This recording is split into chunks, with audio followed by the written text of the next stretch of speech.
The alarm screamed through San Quentin, loud and sharp, cutting through the air like a knife. Red lights flashed across the gray walls as guards rushed down the hallway. In the middle of it all, Jason Carter was pinned face down on the cold concrete, his cheek pressed hard against the floor. His arms were locked behind his back and he could barely breathe. Around him, inmates stood frozen, watching in silence. "You broke the rules," a guard said, his voice low and serious. Jason's heart pounded in his ears. He didn't fight back. He didn't even move. Because deep down he already knew, something had gone very wrong. Then one of the guards leaned closer and said something that made Jason's blood run cold. "Now you're going to learn what happens next." Jason shut his eyes tight as the heavy door at the end of the hall slowly opened with a loud creak. Darkness waited behind it. And he had no idea if he was ever coming back. Just one day earlier, Jason had stepped into San Quentin for the first time. The prison stood tall near the water, its old walls filled with stories no one wanted to tell. The moment he walked in, he felt it, the weight, the silence, the tension. This place was different. A guard walked beside him, holding a clipboard. "Rule number 1, the guard said without looking at him. "Listen. Always listen." Jason nodded quickly. "Yes, sir." But even as he said it, his eyes moved around, taking everything in. The narrow halls. The loud voices. The men behind bars staring at him like he didn't belong. His cell was small. A metal bed, a thin mattress, a toilet in the corner. His cellmate, Marcus Reed, sat quietly on the bottom bunk. He was older, calm, and didn't say much at first. "First day?" Marcus finally asked. Jason nodded. Marcus gave a small sigh. "Then listen close. In here there are rules, and then there are rules you don't see. Break either one and things go bad fast." Jason tried to stay calm. "What kind of rules?" Marcus looked straight at him. "Respect. Timing. And knowing when to keep quiet." The day moved slowly. Jason followed the lines, listened to the guards, and tried not to stand out. At lunch, he picked up his tray and stared at the food. It didn't look good, but he was too hungry to care. He sat down at a table without thinking. That was his first mistake. A few seconds later, a large inmate walked over and tapped the table. "You in the wrong spot," the man said. Jason blinked. I didn't know." The man leaned closer.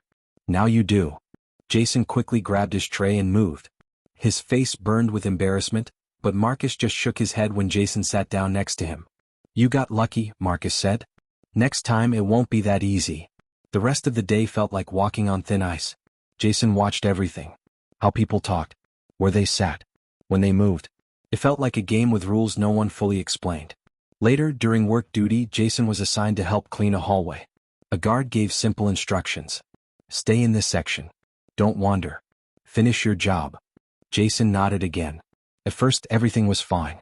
He swept the floor, kept his head down, and tried to stay invisible. But then he heard voices coming from around the corner. Curious, he took a few steps past the line he was told not to cross. It didn't seem like a big deal. Just a few steps. But inside prison, small mistakes can turn into big problems. Around the corner, 2 inmates were having a quiet conversation. They stopped when they saw Jason. One of them frowned. "You're not supposed to be here." Jason froze. "I was just." "Wrong answer," the other inmate said. Jason quickly backed away, his heart racing. He returned to his spot and tried to act like nothing happened. But something had changed. He could feel it. Eyes were on him now. Watching. Waiting. When he got back to the cell, Marcus looked serious. "You left your spot, didn't you?" Jason hesitated, then nodded. Marcus rubbed his face. "That's how it starts. You think it's small, but someone always notices." That night, Jason couldn't sleep. The prison was loud, full of strange sounds and distant voices. He kept thinking about what Marcus said. About rules. About mistakes. The next morning, everything seemed normal again. Breakfast, roll call, movement. Jason tried to forget what happened. Tried to believe it was nothing. But during afternoon count, a guard suddenly called his name. "Carter. Step forward." Jason's stomach dropped. Slowly he stepped out of line. 2 guards walked up to him. One of them held a small notebook. "You left your assigned area yesterday," the guard said. Jason swallowed hard. "Yes, sir, but it was just for a second." The guard didn't react. A rule is a rule. Before Jason could say anything else, the guards grabbed his arms. The hallway went quiet as inmates turned to watch. Marcus looked at him from a distance, his face tense, but he didn't move. Jason's heart began to race again as they started walking him down a different hallway, the one no one talked about. The doors grew heavier. The air felt colder. And then, the alarm started screaming. Red lights flashed. Boots pounded the floor. Jason didn't even see what happened next. 1 second he was walking, the next he was slammed to the ground. His face hit the cold concrete as hands held him down. Voices shouted all around him. And as he struggled to breathe, one thought filled his mind. Breaking one small rule had just turned into something much bigger. Jason's cheek pressed hard against the cold floor as the noise around him slowly faded. The alarm stopped, but his ears still rang. His hands were tight behind his back and every breath felt heavy. For a moment he thought something terrible was about to happen right there in the hallway. "Stay still," one of the guards said firmly. Jason nodded even though his face was still against the ground. He didn't fight. He didn't speak. He remembered what Marcus said, no one to keep quiet. After a few seconds that felt like forever, the guards pulled him up to his feet. His legs felt weak, but he forced himself to stand. The hallway was silent now. Inmates watched from behind bars, their faces serious. No one laughed this time. No one said a word. "Move," the guard ordered. Jason walked between them, his heart still pounding. They led him through a heavy metal door, the same one he saw open before everything went wrong. It closed behind him with a loud slam that echoed deep in his chest. Inside, everything was different. The lights were dimmer. The air felt colder. The noise of the prison was gone, replaced by a strange, quiet stillness. They stopped in front of a small room. A guard opened the door and pointed inside. "Step in." Jason hesitated for just a second, then walked in. The room was empty except for a metal bench and a camera in the corner. "This is where you think," the guard said. "You broke a rule. Now you learn." The door shut behind him. Jason stood still, unsure of what to do. After a while he sat on the bench. The silence was loud in a different way. No voices. No footsteps. Just his own breathing. Minutes passed. Or maybe hours. He couldn't tell. There was no clock. No window. Just the gray walls and his thoughts. At first he felt angry. It was just a small mistake, he thought. Just a few steps. But as time went on, that feeling changed. He started to remember everything Marcus told him. Every warning. Every look from the other inmates. And here, small mistakes were not small. After some time, the door opened again. A different guard stepped in, older, calm, with a serious face. "Jason Carter," he said, holding a file. "First day and already a problem."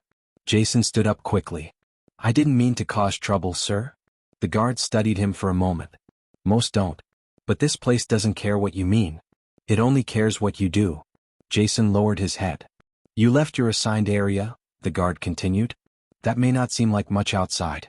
But in here that can lead to bigger issues. Fights. Conflicts. Things we don't want." Jason nodded slowly. He understood now. The guard closed the file. "You're not the first to make this mistake. But what matters is what you do next." A long pause filled the room. "Are you going to learn?" the guard asked. "Yes, sir," Jason said quickly. "I will." The guard gave a small nod. "Good. Because next time, it won't just be us stepping in." Those words stayed in Jason's mind. A few minutes later, the guards led him back through the hallway. The loud sounds of the prison slowly returned, voices, doors, footsteps. But everything felt different now. When he reached his cell, Marcus was waiting. "You all right?" Marcus asked quietly. Jason nodded, sitting down on the bunk. "Yeah, I think so." Marcus looked at him for a moment, then said, "You understand now?" Jason took a deep breath. "Yeah, it's not just about rules. It's about everything." Marcus gave a small nod. "Good.